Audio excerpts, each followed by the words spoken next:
काव्य में हम आपको पढ़ा रहे थे लेसन नंबर 9, जिसकी जीवनी हमने आपको पढ़ाई थी हरिवंश राय बच्चन। आज हम लेसन स्टार्ट करेंगे, व्याख्या स्टार्ट करेंगे। और व्याख्या में मैंने शायद आपको एक व्याख्या सिखा दी थी, फिर भी स्टार्टिंग से हम लेंगे, ठीक है? ध्यान देंगे सभी। हरिवंश राय बच्चन, हरिवंश राय बच्चन के बारे में बताया था कि हरिवंश राय बच्चन किसके फादर हैं? अभिनेता अमिताभ बच्चन के, ठीक है?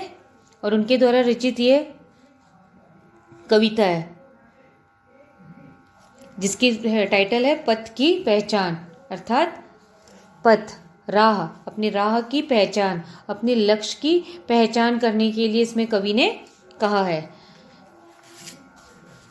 पूर्व चलने के बटोही बाट की पहचान कर ले। फर्स्ट वाला जो स्ट्रेंजर था उसमें तो हमने आपको बताया था कि पूर्व चलने के बटोही बाट की पहचान कर ले। पथिक को अपने राह आगे बढ़ने से पहले अपने गंतव्य स्थान तक पहुंचने, आपका गंतव्य स्थान कहाँ है, कहाँ तक आपको जाना है, वो पहले ही निश्चित करना होता है, अर्थात अपने लक्ष्य को निश्चित करना होता है। लक्ष्य को निश्चित करने से ये होगा कि वो आसानी से अपने गंतव्य स्थान तक पहुंच जाएगा। क्लियर है?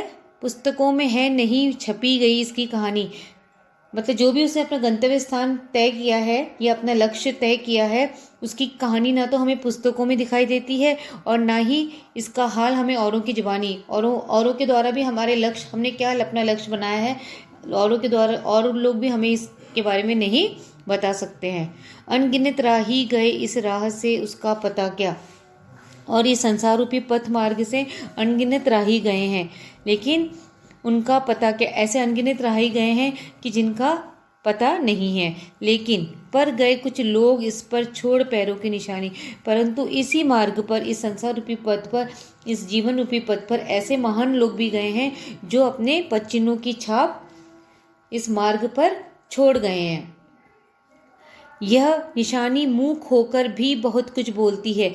जो उन्होंने अपने पदचिन्हों की जो निशानी छोड़ी है ना, वो मूक है, मतलब वो बोलती नहीं है, लेकिन मनुष्य को उससे प्रेरणा लेकर आगे की ओर बढ़ना चाहिए।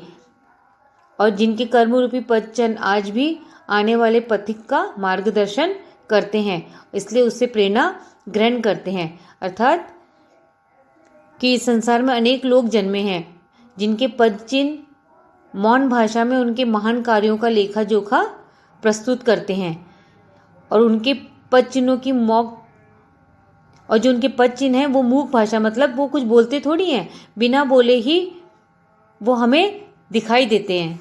तो अर्थात हमें ऐसे सत्पुरुषों, ऐसे महान पुरुषों से प्रेरणा लेकर अपने लक्ष्य को तय करना चाहिए और लक्ष्य की तरफ बढ़ना चाहिए।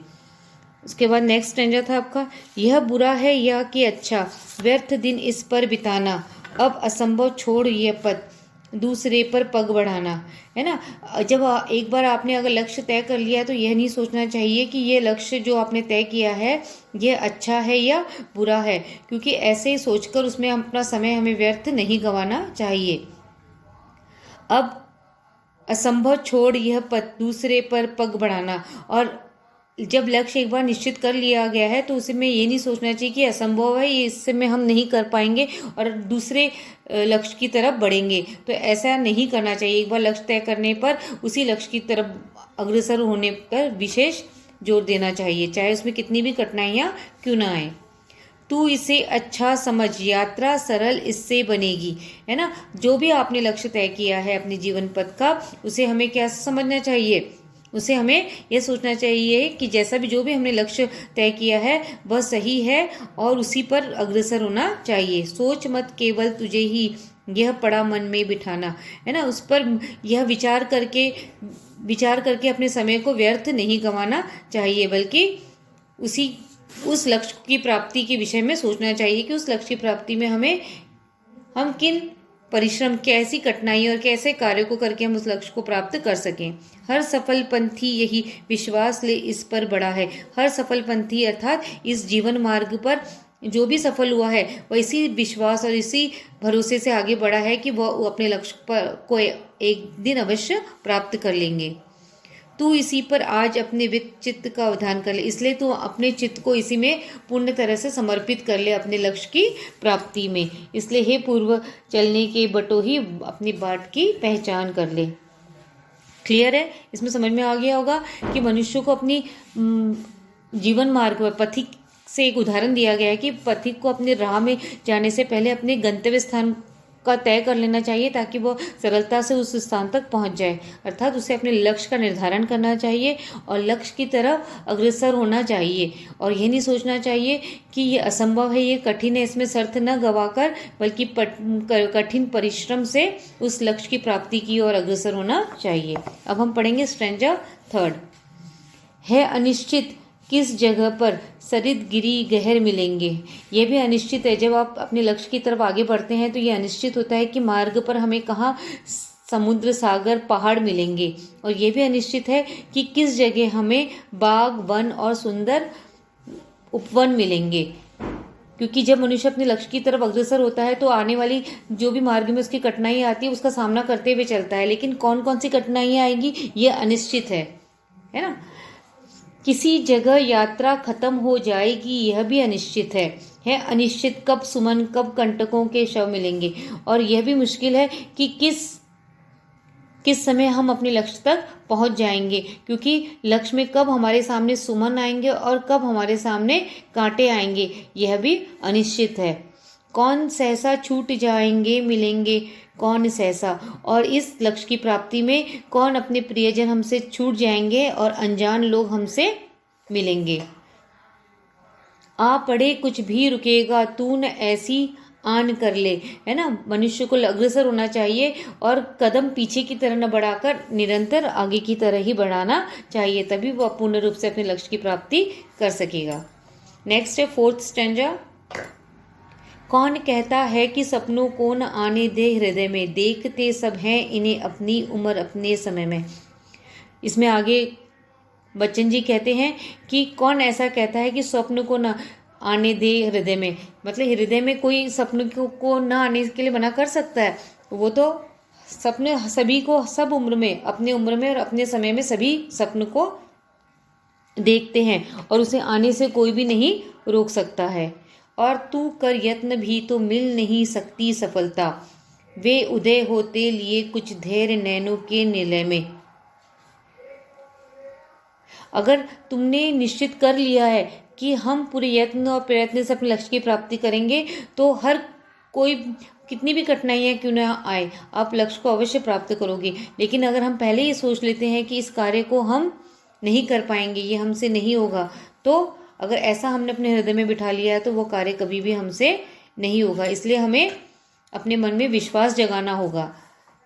किंतु जग के पथ पर यदि स्वप्न दो तो सत्य दो, सो स्वप्न पर ही मुक्त मत हो, सत्य का भी ज्ञान कर ले, है ना। अगर जब इंसान कोई सपने देखता है और उस सपने की ओर चलता है तो हमें सत्य पर भी वही सत्य है जो हमारा सपना है, अगर उसी को आपने अपना लक्ष्य बनाया है तो वह क्या है, आपका सत्य है और उसी पर आपको चलना है। सपन पर ही मुक्त मत हो, है ना। बस उसने आपको लक्ष्य बना दिया है तो बस सपने की तरह ही उस लक्ष्य को प्राप्त करने का प्रयत्न नहीं करना चाहिए, बल्कि मेहनत करनी चाहिए, परिश्रम करनी चाहिए, तभी आप उस लक्ष्य की प्राप्ति करेंगे।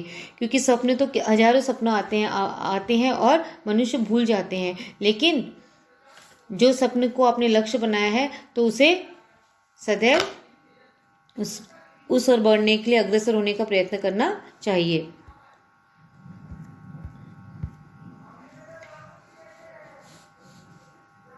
पूर्व चलने के बटोही पथ की पहचान कर ले। इसी प्रकार राही को आगे बढ़ने के लिए अपनी पथ की पहचान करनी होगी। स्वप्न आता स्वर्ग का दुर्ग, कोरकों में दीप्ति आती, पंख लग जाते हैं पगों को, लटकती उन्मुक्त छाती। इसमें आगे कवि जी बच्चन जी ने कहा है कि रास्ते में आने वाले हर एक मार्ग का सामना करते हुए मनुष्य को अपने मार्ग की ओर अग्रसर होना चाहिए। इसमें आगे जी उन्होंने कहा है कि मनुष्य स्वर्ग के सुखों की कल्पना करता है लेकिन उसकी आंखों में प्रसन्नता का प्रकाश भर जाता है। और उसका हृदय उस सुंदर कल्पनाओं को गले लगाने के लिए अग्रसर होता है। और जब भी उसके मार्ग पर उसे कोई कठिनाई दिखती है तो उसे कांटे की तरह उसके पैर में चुभती है, तो उससे जो रक्त निकलता है उसी में कल्पना का सारा संसार भी डूब जाता है। अर्थात कवि बच्चन जी यहाँ कहना चाह रहे हैं कि कठोर कठिनाइयों से भी घबराकर हम उन्हें सुखों की प्राप्ति की कल्पना करना ही छोड़ देता है। इसी प्रकार यथार्थ जीवन की कठोरता मनुष्य को कोमल कल्पनाओं को साकार नहीं होने देती है। जीवन में कोमल कल्पनाएं और कठोर यथार्थ के बीच समन्वय होना आवश्यक है, तभी जीवन का लक्ष्य प्राप्त किया जा सकता है। और जीवन में जितने भी कष्ट, जीवन क्यों न कष्टों से भरा हो, लेकिन